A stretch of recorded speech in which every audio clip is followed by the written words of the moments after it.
Hello guys, this is KC Patel and welcome to teachers factory. Teachers factory के YouTube channel में आप सभी का स्वागत है। अगर आप लोग चैनल पर नए हैं और शिक्षक भर्ती की तैयारी करते हैं तो शिक्षक भर्ती से रिलेटेड महत्वपूर्ण अपडेट और इन्फॉर्मेशन के लिए चैनल को सब्सक्राइब कर लें और बेल आइकन को प्रेस कर दें ताकि शिक्षक भर्ती से रिलेटेड महत्वपूर्ण अपडेट और इन्फॉर्मेशन आप लोगों को नोटिफिकेशन के माध्यम से मिलते रहे। तो चलिए आज हम इस वीडियो में बात करने वाले हैं आपके जो एमपीटेट वर्ग 3 की सेकेंड काउंसलिंग स्टार्ट हो चुकी है उसमें डॉक्यूमेंट्स आपके कौन कौन से लगेंगे, पूरी डॉक्यूमेंट्स की लिस्ट क्या है, अगर आपके नेम या सरनेम में कुछ स्पेलिंग एरर है तो हमें क्या करना होगा, क्या उससे कोई प्रॉब्लम आएगी या नहीं आने वाली है ना। इन सभी डाउट पर डिटेल से बात करेंगे, तो पूरी जानकारी के लिए आप लोग वीडियो के अंत तक जरूर बने रहें। ठीक है, तो ये आप लोगों को जो टाइम टेबल पता ही है कि आपकी लगभग 4 से 8 मई तक तो आपका ये अतिथि शिक्षक चिन्हांकन होना है, वो हो चुका है। इसके बाद आपकी जो एमपी ऑनलाइन द्वारा रिक्तियों के आधार पर मेरिट क्रम में दस्तावेज सत्यापन हेतु अभ्यर्थियों की सूची तैयार कर अपलोड किया जाएगा मई 2023 में। दस्तावेज सत्यापन सूची में सम्मिलित अभ्यर्थियों द्वारा दस्तावेज अपलोड मई और जून में करवा दिए जाएंगे।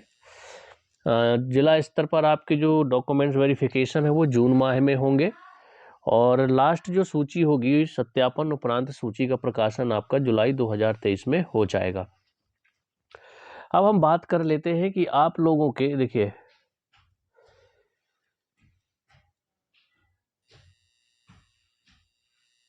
आपकी जो डॉक्यूमेंट्स लिस्ट है, आपके कौन कौन से डॉक्यूमेंट्स अपलोड होने हैं इसकी जानकारी पूरी देखिए यहाँ पर दी हुई है। तो हम बात करने वाले हैं कौन कौन से डॉक्यूमेंट्स लगेंगे। आपके डिजिटल डॉक्यूमेंट्स होना ज़रूरी है या डिजिटल नहीं है तो भी काम चल जाएगा, ये सारी चीज़ें देख लेते हैं।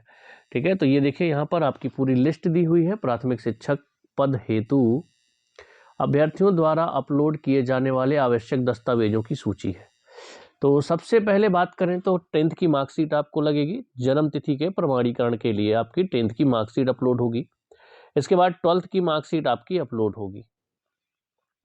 ठीक है, इसके बाद ग्रेजुएशन अगर आपने किया हुआ है, ठीक है, जब आपने फॉर्म फिल किया होगा तो डिपेंड करता है कि आपने उस टाइम पे क्या अप्लाई किया था।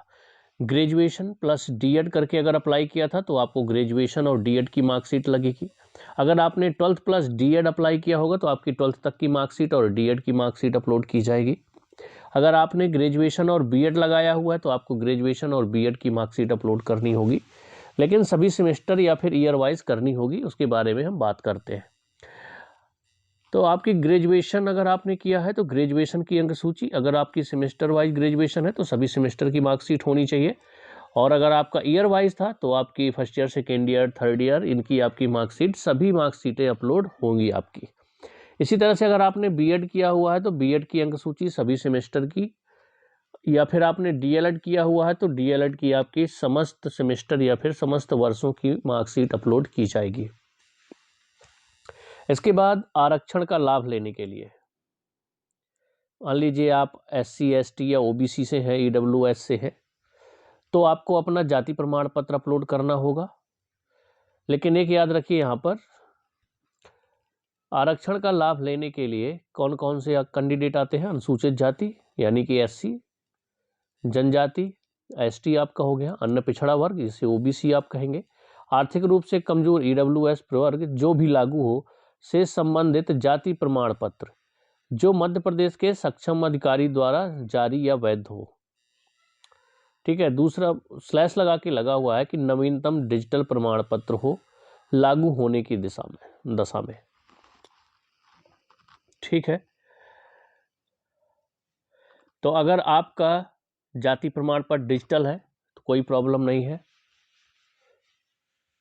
ना।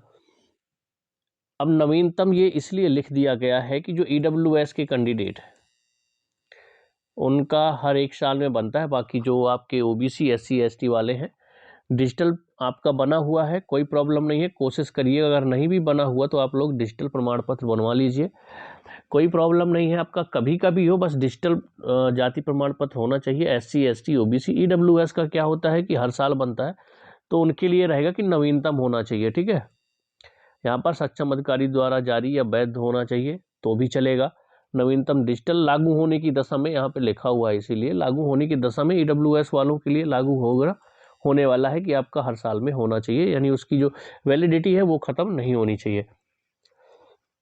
अब आप MP के निवासी हैं तो आपको निवास प्रमाण पत्र अपलोड करना होगा। अगर आपको आरक्षण का लाभ लेना है तो आपका मध्य प्रदेश का निवासी होना जरूरी है। उसके लिए आपको प्रूफ के लिए निवास प्रमाण पत्र, वो भी डिजिटल हो, ठीक है, कंपलसरी नहीं, अगर डिजिटल नहीं है लेकिन अभी भी टाइम है, आप लोग डिजिटल बनवा सकते हैं ताकि कोई प्रॉब्लम ना हो, ठीक है। अगर आपने अतिथि शिक्षक से अप्लाई किया है, जैसे आप अभी टिक करवा रहे हैं अतिथि शिक्षक, या पहले फर्स्ट काउंसलिंग में आपने टिक किया हो, तो अतिथि शिक्षक का जो अनुभव है आपका, तो अनुभव प्रमाण पत्र आपको अपलोड करने होंगे। अगर आप लोग विकलांग हैं या भूतपूर्व सैनिक हैं तो भी आपको स्थायी दिव्यांगता या फिर भूतपूर्व सैनिक की स्थिति में सक्षम अधिकारी द्वारा एक वैध प्रमाण पत्र आपको लगाना होगा, आपको अपलोड करना होगा। अब आयु छीट संबंधी सक्षम अधिकारी द्वारा यदि लागू हो, तो कहने का मतलब ये है कि आपको आयु उम्र की छूट ली है तो आपकी कौन सी SC ST और OBC को मिलता है, तो आप लोग जाति प्रमाण पत्र ही लगा सकते हैं, उसमें कोई प्रॉब्लम नहीं है, आपका वही प्रूफ है। अब यहाँ पर समझिएगा, उस पर भी बात करेंगे कि आपका नाम या सरनेम में, या पिताजी के नाम सरनेम में, माताजी के नाम या सरनेम में कुछ मिस्टेक है या किसी में सरनेम नहीं है, ऐसी कोई प्रॉब्लम होती है तो आपको क्या करना होगा, उस पर भी बात करेंगे। अब ये 10 पॉइंट जो है, उपनाम परिवर्तन की स्थिति में शपथ पत्र लगाना होगा, या फिर आपका नाम एवं उपनाम दोनों परिवर्तन की स्थिति में राजपत्र में परिवर्तित नाम के प्रकाशन की प्रति लगानी होगी। कहने का मतलब ये है, ये उसका नहीं लिखा हुआ है कि आपका करेक्शन होना चाहिए। यहाँ क्या है, उपनाम में परिवर्तन, अगर मान लीजिए आपका उपनाम ही चेंज कर दिया गया है तो फिर आपको शपथ पत्र लगाना होगा, या फिर डॉक्यूमेंट्स में जो नाम है और बाद में आपका नाम या उपनाम दोनों चेंज कर दिए गए हैं तो भी आपको एफिडेविट लगाना होगा, शपथ पत्र लगाना होगा, ठीक है। अब हम बात करेंगे कि आपके डॉक्यूमेंट्स में स्पेलिंग एरर है, नाम में, सरनेम में, पिताजी के नाम में या फिर सरनेम में, या फिर मम्मी के नाम या सरनेम में कोई ऐसा इशू है तो उस पर क्या करें। देखिए, मान लीजिए आपके नाम में कुछ स्पेलिंग एरर है, तो एक काम करिएगा, आप लोग शपथ पत्र बनवा के ले जाइएगा। वैसे ज़रूरत नहीं है क्योंकि जस्ट जो फर्स्ट काउंसलिंग हुई है उसमें सीधे सीधे निर्देश थे कि बच्चों के अगर स्पेलिंग एरर है नाम में या सरनेम में या फिर पिताजी के नाम या सरनेम में किसी में भी, तो उस वजह से बच्चों को कोई प्रॉब्लम ना दी जाए, बाहर ना किया जाए, ठीक है। और उनको फर्स्ट काउंसलिंग में एक्सेप्ट भी किया गया। मान लीजिए आपका पिताजी का 10th की मार्कशीट में सरनेम है, 12th की मार्कशीट में सरनेम नहीं है, तो कोई प्रॉब्लम नहीं होगी, ठीक है। फिर भी एक सेफ जोन के लिए आप लोग शपथ पत्र बनवा के साथ में ले जाइएगा। अगर वहाँ पर मांगते हैं डॉक्यूमेंट्स वेरिफिकेशन में तो दे दीजिए, अगर नहीं मांगेंगे तो कोई ज़रूरत नहीं है, आपका डॉक्यूमेंट्स वेरिफिकेशन हो जाएगा, ठीक है। पर यह है कि शपथ पत्र साथ में ले जाइए, क्योंकि अगर आप लोग उस टाइम पे उन्होंने मांग दिया कि आप शपथ पत्र लगा दीजिए तो फिर तुरंत आपको बनवाने में टाइम लगेगा। तो इससे अच्छा है कि पहले आप रख लीजिए, लगवाइए मत, साथ में रखिए आप लोग। अगर उन्हें नीड होगी तो वो कहेंगे कि आप शपथ पत्र इसमें लगाइए। वैसे ज़रूरत नहीं है क्योंकि फर्स्ट काउंसलिंग में किसी को भी ज़रूरत नहीं पड़ी है, और वहाँ से निर्देश भी थे कि जैसे मान लीजिए आपके नाम में स्पेलिंग का एरर है, सरनेम में कोई स्पेलिंग का एरर हो गया, या मम्मी के पापा के नाम में स्पेलिंग का एरर एक आध अक्षर का हो गया, या फिर किसी में सरनेम है किसी में सरनेम नहीं है, अगर ये इशू है तो कोई प्रॉब्लम नहीं होनी चाहिए बच्चों को। ये निर्देश दिए गए थे DPI के द्वारा कि उनका डॉक्यूमेंट्स वेरिफिकेशन अच्छे से किया जाए।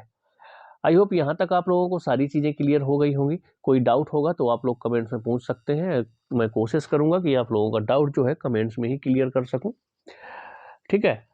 तो बस आप लोग ज़्यादा से ज़्यादा क्या कर सकते हैं, शपथ पत्र बनवा लीजिएगा बस, इसके अलावा आपको कुछ भी नहीं करना है। नहीं भी बनवाएंगे तो भी चलेगा, पर कहते हैं ना सेफ जोन में चलना चाहिए। आप लेके जाओ, क्या ऐसा नहीं है कि आपका डॉक्यूमेंट्स वेरिफिकेशन जिस डेट को हुआ अगर आपने उस दिन नहीं करवाया तो आपको बाहर ही कर दिया जाएगा, ऐसा नहीं है। जिस दिन लास्ट डेट होगी उसका एक दिन और आपको दिया जाएगा कि आप उस दिन आ सकते हैं, आप एफिडेविट बनवा करके ले आइए, इसके बाद इस तारीख को आप आ जाइए तो आपका डॉक्यूमेंट वेरिफिकेशन हो जाएगा। ऐसा नहीं है कि आपको देखा और बाहर कर दिया, है ना, तो इतना टेंशन लेने की ज़रूरत नहीं है। कोई प्रॉब्लम होगी तो वो खुद बता देंगे कि आप इस तारीख को डॉक्यूमेंट्स वेरिफिकेशन करवा लीजिएगा, ये चीज़ आप कंप्लीट करवा लीजिए। और मैं इसीलिए कह रहा हूँ कि ये आप शपथ पत्र बनवा के ले जा सकते हैं, ताकि आपको वहाँ से दोबारा ना भगना पड़े, दोबारा डॉक्यूमेंट्स वेरिफिकेशन करने ना जाना पड़े। ये सारी चीज़ों से आप बच जाएंगे, ठीक है। बाकी ऐसा कोई इशू है नहीं वो लोग एफिडेविट मांगेंगे नहीं, 99% यही है कि कुछ भी नहीं मांगेंगे। अगर आपका नाम, सरनेम, स्पेलिंग एरर कुछ है तो उनको कोई प्रॉब्लम नहीं होगी, आपको डॉक्यूमेंट वेरिफिकेशन करके आपको ऑनलाइन रसीद दे देंगे, ठीक है। तो चलिए हम मिलेंगे नेक्स्ट वीडियो में। कोई भी डाउट होगा कमेंट्स में छोड़ दीजिएगा। ओके।